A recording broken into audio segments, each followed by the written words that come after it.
Olá pessoal, bem-vindos a mais um episódio do canal Gestão com Deus. No episódio passado a gente falou sobre a cultura sem culpa, né? De eliminar a culpabilidade das pessoas, dos seres humanos. E hoje a gente também vai falar de cultura, mas a cultura agora é do serviço, cultura de um servir ao outro.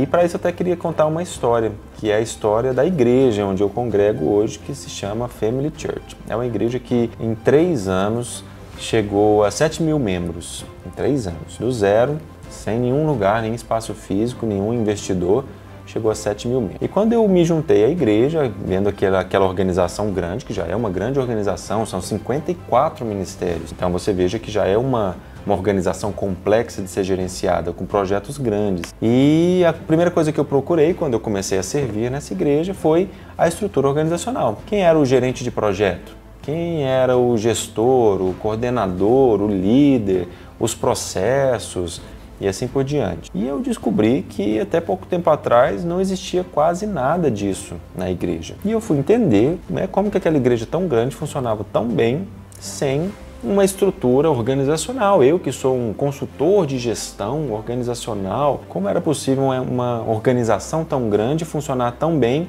sem esses elementos que eu sou acostumado a implementar? E no contexto dos serviços, que a gente voluntariamente prestava lá, nós nos denominamos servos, nós servíamos em alguns ministérios, eu comecei a perceber como as coisas funcionavam. Então, muitas vezes, por exemplo, eu estava às vezes servindo num caixa, vendendo fichas ali para um evento, uma festa qualquer, e tudo muito rudimentar, muito simples, algumas fichinhas escritas à mão e tudo, e começaram a faltar fichas, porque a gente fez fichas, por exemplo, para Coca-Cola e Fanta, e de repente alguém chegou com um Guaraná Mineiro, com algum outro tipo de refrigerante, e não tinha fichas com aqueles nomes. Então, aqui pairou a questão da organização. Só que o que aconteceu? Como a gente tem uma cultura de serviço na igreja, nessa organização, igreja, rapidamente e prontamente surgiram dezenas de pessoas aptas e preparadas e dispostas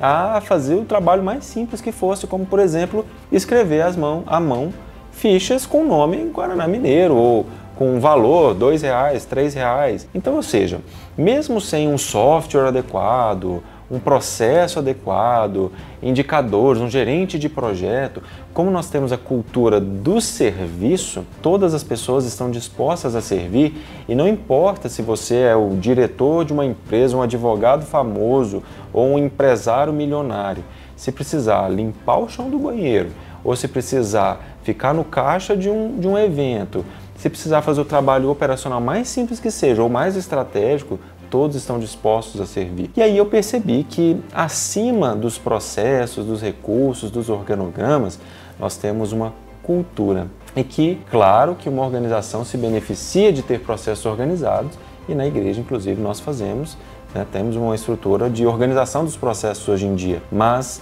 uma organização sem processos bem definidos, mas com uma cultura de serviço, sobrevive e prospera. Já ao contrário, não. Você pode ter os melhores processos, muito bem organizados, todos estruturados. Se eu não tenho uma cultura de pessoas que vão lá e vão seguir aquele processo, uma cultura de pessoas que vão humildemente aceitar que nem tudo vai ser conforme eles gostariam, mas que ainda assim eles têm que fazer o seu melhor, então essa cultura é a cultura que não vai prosperar, que não vai prosseguir. Então, por isso, a cultura do serviço, e o tema de hoje é sobre a cultura do serviço. Só que para a gente ter uma cultura de serviço, exige-se aí um alto grau de humildade das pessoas. Eu tenho outros vídeos aí sobre isso, sobre humildade, a humildade inclusive como ativo estratégico, você pode voltar e assistir esse vídeo. Então, exige-se um alto grau de humildade para que a gente consiga implementar uma cultura de serviço. Porque, como eu disse, primeiro que às vezes você vai ter que fazer trabalhos muito operacionais.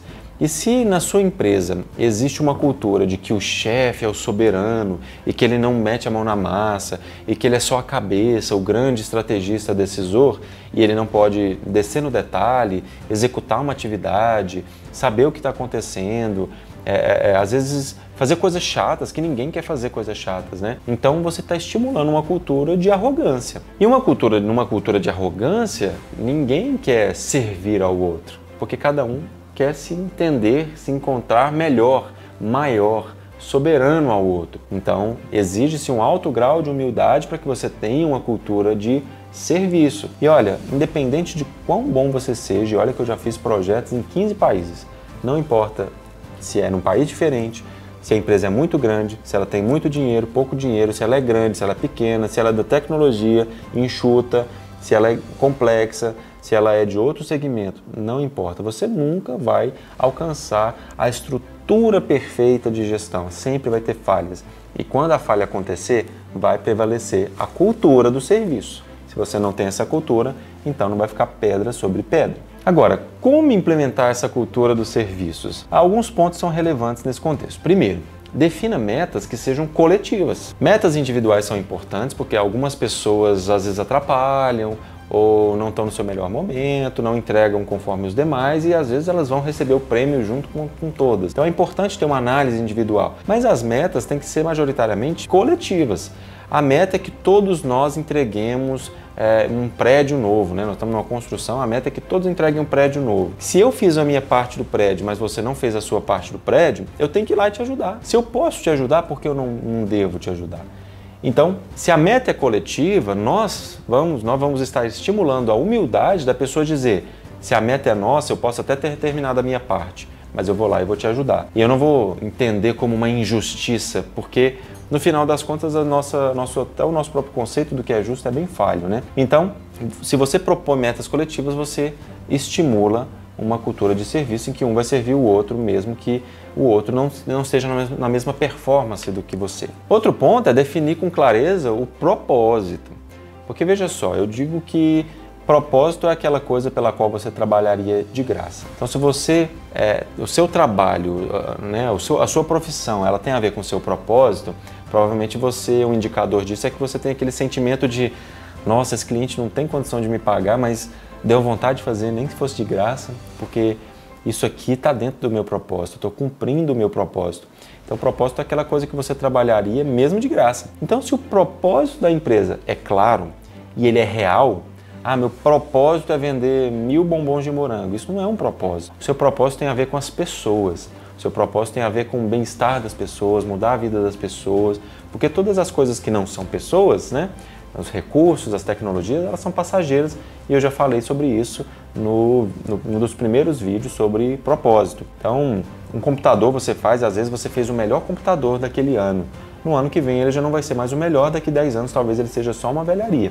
Mas o impacto que você causa na vida das pessoas, isso é um impacto de longo prazo, seja positivo ou negativo. Inclusive também tem um vídeo sobre o poder da sua palavra e até onde ela vai, seja positiva ou negativa. Então, você precisa estabelecer um propósito real, um propósito válido e um propósito claro que as pessoas vão seguir. Porque num momento em que o processo falhar, e ele vai, que a tecnologia falhar e ela vai, que o recurso faltar e vai faltar num determinado momento, seja por uma desorganização ou por um problema financeiro da empresa, o que vai prevalecer é a cultura do serviço. E a cultura do serviço, ela só existe se houver propósito, o que me leva ao ponto final, que é o mais difícil, que é você dar o exemplo. Eu sei que você batalhou pela sua empresa, eu sei que você se esforçou, se sacrificou, suou para chegar onde você está. Mas se você se colocar numa posição em que você é o rei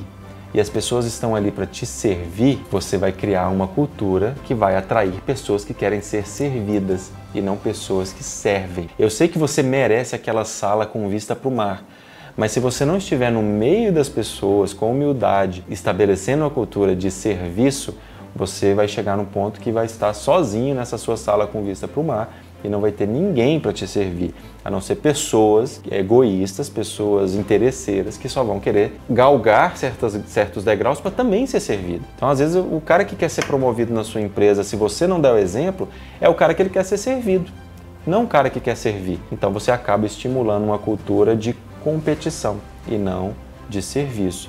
E naqueles momentos em que eu comentei com você, momentos difíceis, o processo falha, o recurso falta, você pode acabar não tendo o apoio que você precisava das pessoas no momento em que você mais precisava. O que não significa que você, por ser um líder servidor, vai perder a sua autoridade, porque a autoridade ela não é conquistada pelo seu cargo. A autoridade ela é conquistada pelas cicatrizes. Então, vamos aprender mais uma vez com Jesus? Jesus foi o líder mais servidor. Foi ele que disse aos discípulos: se você quer ser o maior, que seja o que mais serve. E foi o mais humilde. Então, Jesus tinha toda a humildade e toda a autoridade. Então, é possível ser humilde, ser servidor e ter autoridade. A autoridade sendo conquistada por meio de cicatrizes. Então, não é fácil. Eu sei que o ideal não, é o mais confortável, é você estar na sua salinha, confortável, bonitinho, com todos os seus equipamentos, no ar-condicionado, recebendo um café na sua mão ali por uma funcionária que vai te servir com tudo que você quisesse. Só que o que te causa autoridade? O que te constrói autoridade? É a cicatriz que você tem na frente da batalha, não nos fundos. Você precisa ir à frente da batalha, estar junto com a equipe, ajudar a resolver os problemas. Não adianta falar, se vira, você vai ficar até mais tarde hoje. Você tem que ficar lá até mais tarde também. Não é fácil, mas é assim. Esse é o único jeito e o jeito mais sustentável, concreto de construir uma autoridade real.